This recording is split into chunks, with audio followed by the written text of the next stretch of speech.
decided to introduce a series of such primes, very modern primes with fast autofocus, but primes that are designed to portray life. You know what, let's call it the life series of lenses. Those lenses would be smaller than the very high resolving equivalents. They would be nice to hold. They would have clicky aperture rings, natural feeling focusing rings. And you only need a few, a series of... Hi, I'm Shaul. I want to take you back to 2012. It was a time when photography peaked. Everyone and their brother bought a DSLR. And it wasn't that they were so interested in photography. It was that in order to make a photograph of adequate quality, with adequate dynamic range and color accuracy, you needed a camera with a larger sensor. I'm talking about 4/3 and upwards. The only option to have such a sensor was an interchangeable lens camera. It's not that the optics were that great. Most people bought only a kit zoom, typically 18 to 55, very mediocre piece of optics. But the sensor made up for the poor optics. At that time, around 2011, 2012, sensor technology got to a point where every interchangeable lens camera provided adequate image quality. It satisfied the needs of almost everyone. And you didn't need anything else. If you wanted even better low light performance, if you wanted slightly better sharpness, or you could also always mount a better lens on your camera, a faster one, a prime lens instead of a zoom, and that would sort you out. Manufacturers got worried that they were facing a sharp drop in sales because there was no need to buy a new model every year or two. As I said, the image quality got to a point where it was satisfactory, even more than satisfactory for most people who owned a camera already. Most cameras, interchangeable lens cameras made by 2012, were very utilitarian.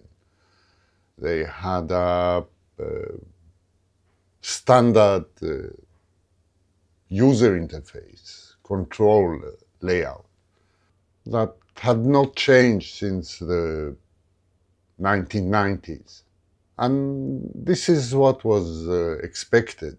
Of course, there were minor differences between manufacturers in the positions of dials, in the function of different buttons, but those were very minor differences. The overall control layout remained the same. It was like when you swap a car manufacturer. In 5 minutes you can find your way in the new car. In February of 2012, the industry exploded. There were three new, quite different cameras announced in short succession by three different manufacturers that would mark different potential paths the industry, the market could take. And indeed, it proved to be a successful development for the whole industry and for us, consumers. The first camera was the Nikon D800. This camera marked a step up in resolution. For Nikon, it was a step up from 12 megapixels to 36 megapixels, quite a dramatic one. It was finally a camera that fulfilled the potential of consumer sensors. It was a full frame sensor to match the detail level, the dynamic range of digital medium format. By then, there was a maximum of 24 megapixels in a consumer camera. That was less than medium format. And those cameras were specifically designed for studio work, for work with flashes, because the dynamic range was nothing to write home about. They were quite noisy at high ISO level, at lower light. The D800 was surprisingly efficient in low light. It was ideal at the time, not only for studio work, but also for landscapes, also for available light portraiture. It wasn't a very fast camera. Its autofocus was a little bit clunky. It was definitely not made for sports or wildlife situations where there was a lot of movement, fast movement in the scene. For that, you had the flagship camera, the large ones, like the Canon 1D or the Nikon D4 at the time. It would take the industry 5 more years until it finally reached a state where speed and resolution or detail were not forming a trade-off. But the 800 offered photographers with a much more affordable solution than a medium format. And its performance in those studio landscape situations was almost as good. However, it quickly turned out that that camera lacked available optics that would make the most out of the resolution of its sensor. So it changed the landscape of optics forever. Almost every lens announced after 2012 was made to support such resolution. Lenses became much cleaner, much sharper, much better corrected. It started with Zeiss that announced a few Otus lenses that were designed with no compromises. They were as large as they needed to be in order to offer a very high resolving power, very clean image at a wide open aperture of f1.4. That was followed by Sigma, starting its art series of primes and later zooms. Those lenses contained up to 60% low dispersion glass that ensured a clean image. Those lenses had almost no discernible chromatic aberration, and they were extremely sharp and detailed. But that level of resolving power came at the expense of the ability of the lenses to portray curvature in a natural manner. And that plagues the optical industry to this day. Every lens announced, whether it's a full-frame lens or a lens designed for a smaller sensor, prioritizes resolving power over everything else. However, combined with a decent lens with lots of resolving power, the Nikon D800 fulfilled its purpose. It was able to create very detailed, excellent images that could be cropped. A very small part of the entire image could be blown up and displayed without much penalty. Now, the D800 had many successors. Resolution kept creeping up. The path it initiated is still prevalent today. Only recently, Sony announced Alpha 7R6. It's the latest and greatest in this line of cameras. It has a 67 megapixel sensor. And Sony found a way to mitigate the compromises made with such a high resolution in an efficient way. It's a fast camera with good dynamic range.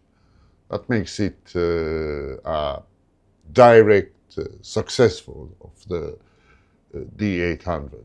The second camera announced in February of 2012 was the Fujifilm XPro1.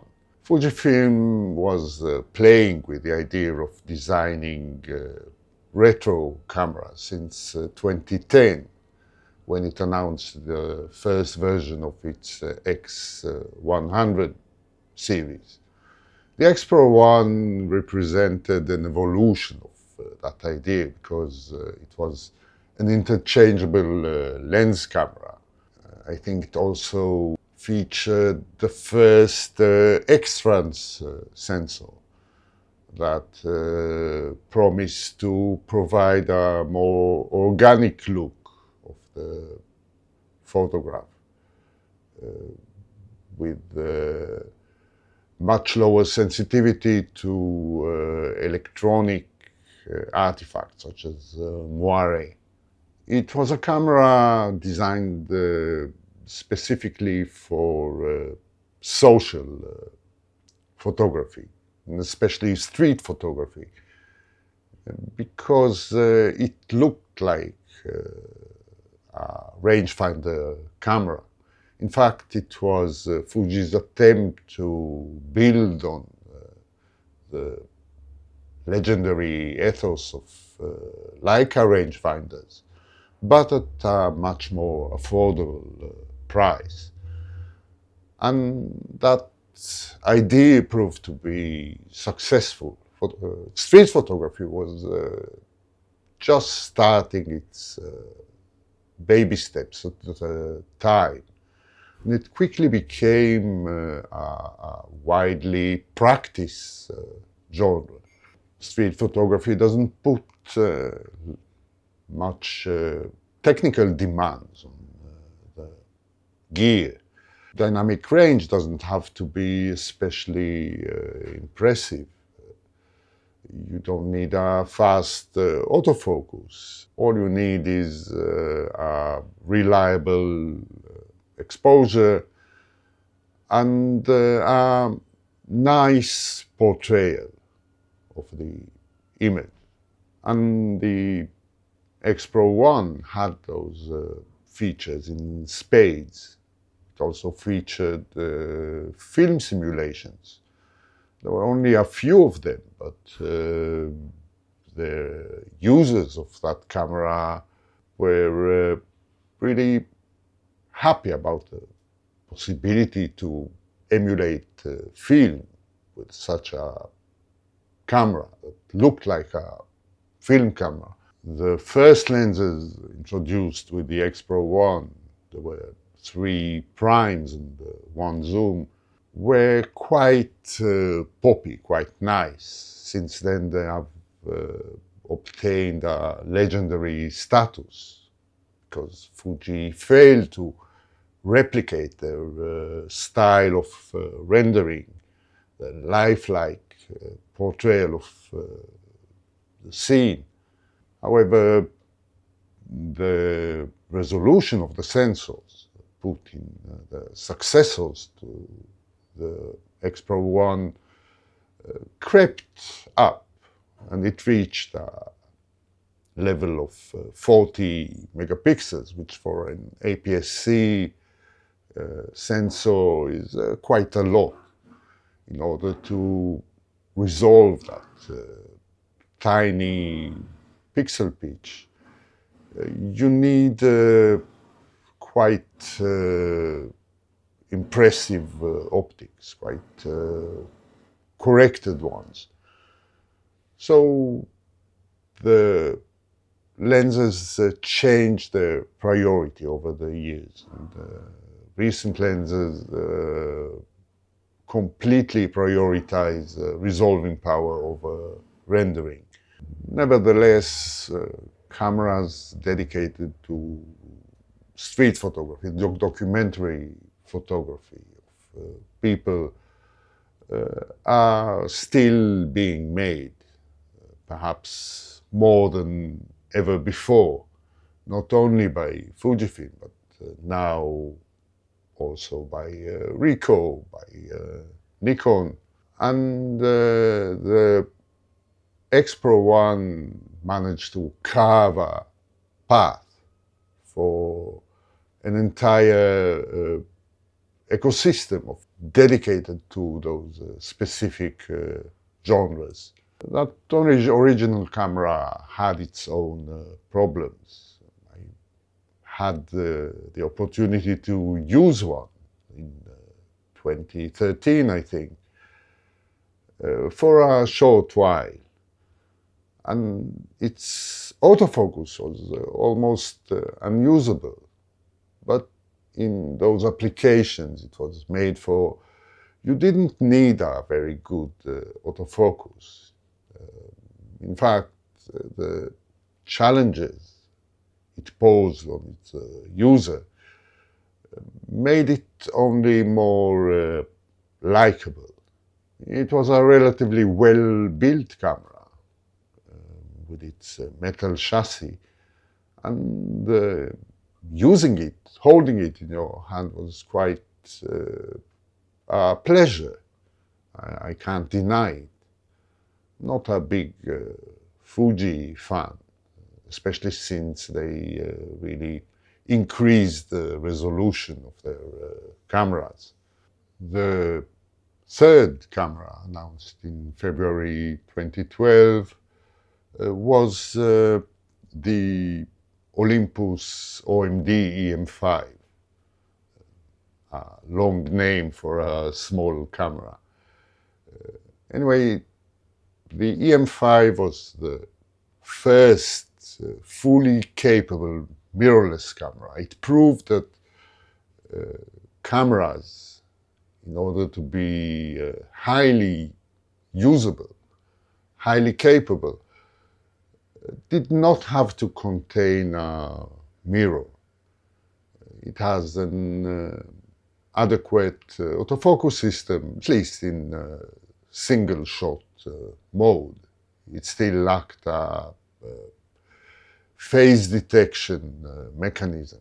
So it was not very useful, where there was a lot of movement in the frame. It had a very useful, very efficient IBIS mechanism. The first 5-axis IBIS ever introduced.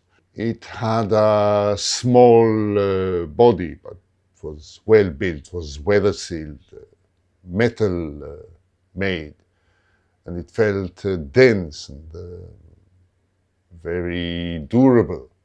It is very durable. I happen to still own my copy. And after 14 years, it still looks quite new, despite having used it for many years. And finally, the image quality it manages to produce is quite impressive. It's not different from any APS-C DSLR from that time. It's quite capable in low light, and the multitude of fast primes that were available for it, even at that time, made it a breeze to use it. In fact, Micro Four Thirds had more dedicated fast primes than any APS-C DSLR system, not to talk about the very new APS-C mirrorless cameras that started appearing on the market. Its dynamic range was great for such a small sensor, and it was really capable. Of course, it had its own quirks. As I said, its continuous autofocus was lackluster, so you couldn't use it for sports, for wildlife. It had a small electronic viewfinder, considered sufficient at the time, but it could not really match any OVF. The Olympus EM5 was the first modern, what I call, camera for the road.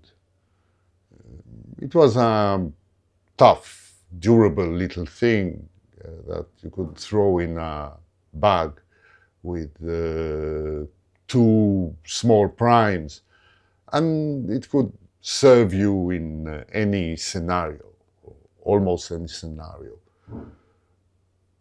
and produce an adequately nice image. This camera carved a niche in photography that became quite dominant. Mirrorless cameras have replaced DSLRs. They are more reliable, they are more easy to use. They have even higher capabilities than DSLRs, because a lot of the computation is based on the image projected by the lens and captured on the imaging sensor itself. It doesn't need a parallel optical path for autofocus calculations or for exposure calculations. It doesn't have many moving parts. In fact, it has none. And it is much more suitable for video applications than any DSLR would ever be. Funnily enough, we are approaching an inflection point where all three parts of photography, all those pioneering parts represented by those three old cameras, are converging into one camera. The camera I can think of that represents it is the Sony A7C-R. It's a 61 megapixel camera that is also small enough. It is made for social photography, for street photography.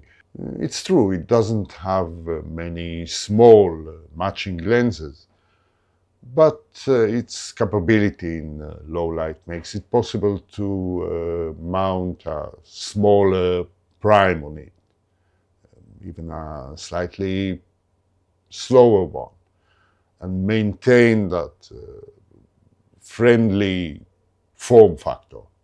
There was another divergence in the camera industry that occurred around 2020 or 2021. Mirrorless cameras dedicated to video shooting started to appear on the market. Video is a much more niche genre. It requires some extra expertise. It's not as easy to shoot as stills photography. And it prefers a different type of optics. It requires dedicated accessories, rigging them out. So the cameras in that category are quite expensive relative to your typical hybrid mirrorless camera.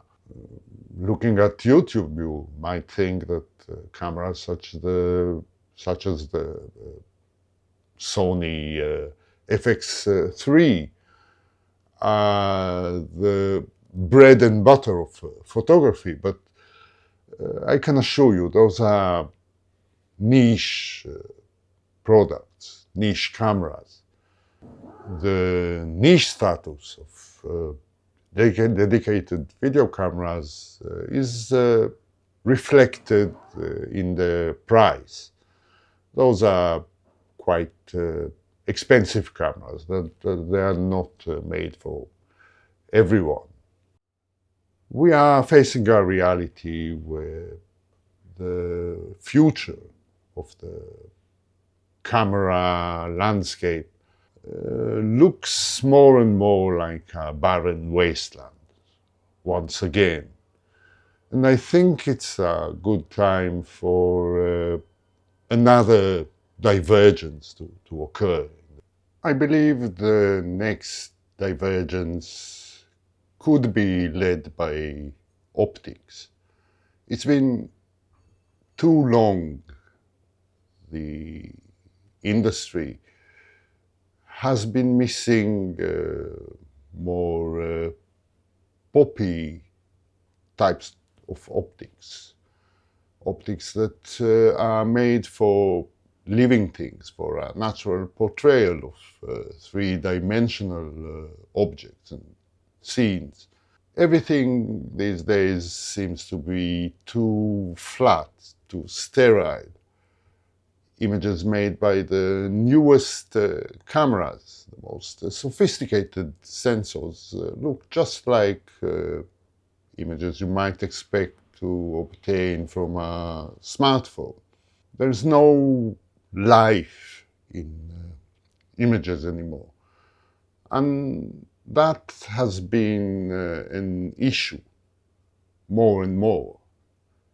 It started with videographers. Many of them complain about the nature of the footage they get from the mirrorless cameras. That footage is very clinical, very crisp, and it is removed from what we came to expect from cinema. Videographers have been flocking to more lifelike optics. They have been adopting vintage lenses and lucrative lenses like Cook optics that have that way of portraying depth. Some modern optics like the DZO Vespids, the first series, try to emulate that natural, true-to-life look. And they have been gaining traction. So I think it is time that type of optics was made again, both with video and with stills photography in mind. Now, those lenses have the potential to be much smaller because they would contain more high refractive index glass and less low density, extra low dispersion glass that has to be quite curved to reach the light bending effect that is required. Imagine manufacturers such as Nikon decided to introduce a series of such primes, very modern primes with fast autofocus, but primes that are designed to portray life. You know what, let's call it the life series of lenses. Those lenses would be smaller than their very high resolving equivalents. They would be nice to hold. They would have clicky aperture rings, natural feeling focusing rings.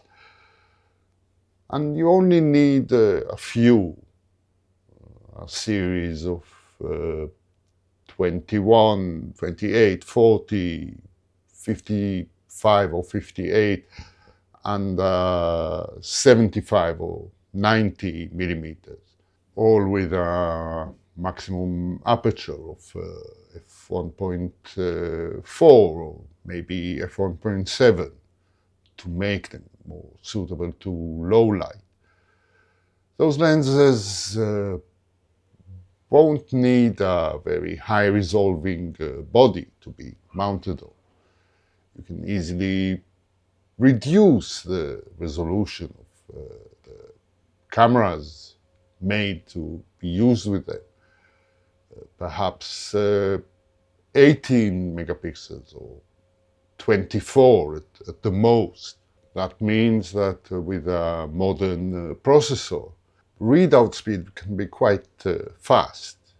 Video could be completely devoid of rolling shutter if the readout speed is fast enough, and that would be assisted by the lower resolution. There would be less data to crunch.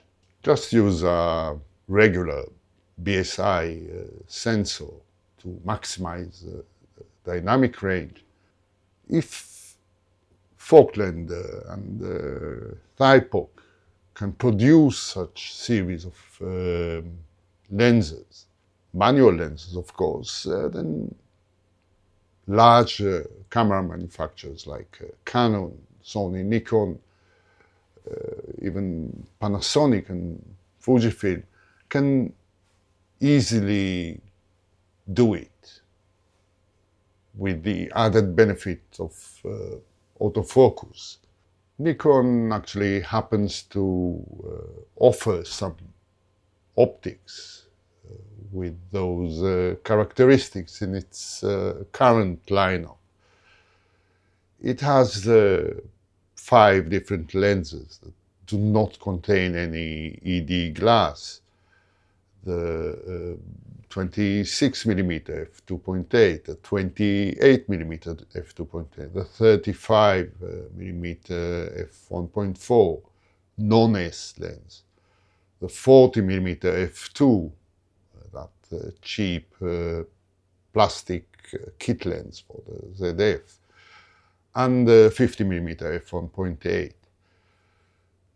However, those lenses are still corrected. They are corrected perhaps to a higher level than necessary. I'm talking about lenses such as the Falkland 40mm f1.4 or their 28mm f2 Ultra that are sharp enough, but they also offer something extra, some succulence, some life. Those characteristics are a little bit missing in those Nikon lenses, despite being tailored towards character. The lens I'm currently shooting with is the Thypoc Chimera 35mm f1.4. It's one of the nicer, more poppy lenses you can get. But it's not a lens made for mirrorless. It's a lens made with Leica rangefinders in mind. I am mounting it on an autofocusing adapter, so it does provide some rudimentary type of autofocus, but it's far from being good enough, fast enough, reliable enough for real-world applications. It's just okay with this application of a talking head video. Look at it as a manifesto, if you like. We need images that are different, images that look like photographs, images that are distinguishable from smartphone photography.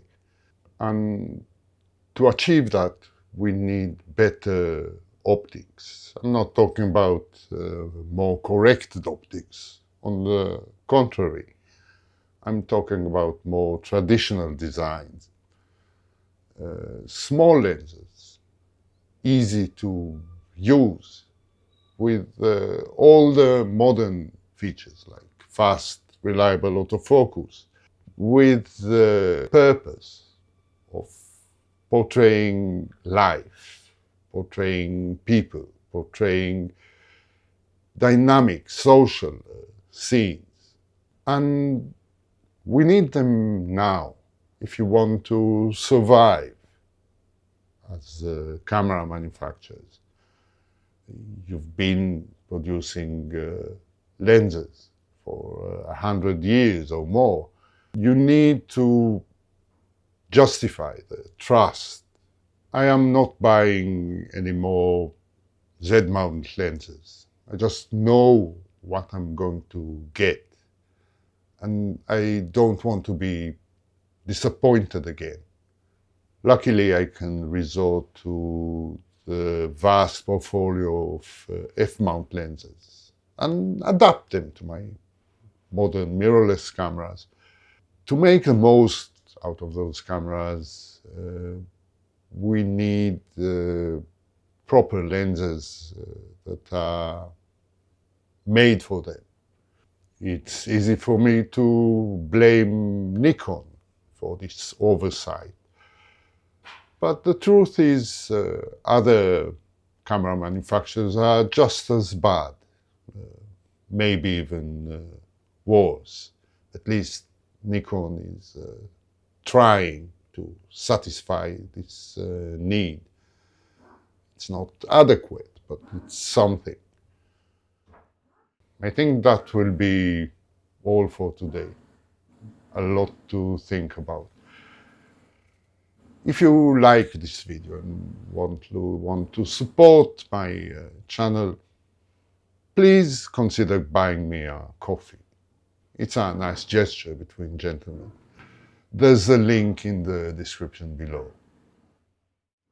Thank you for watching and see you again soon.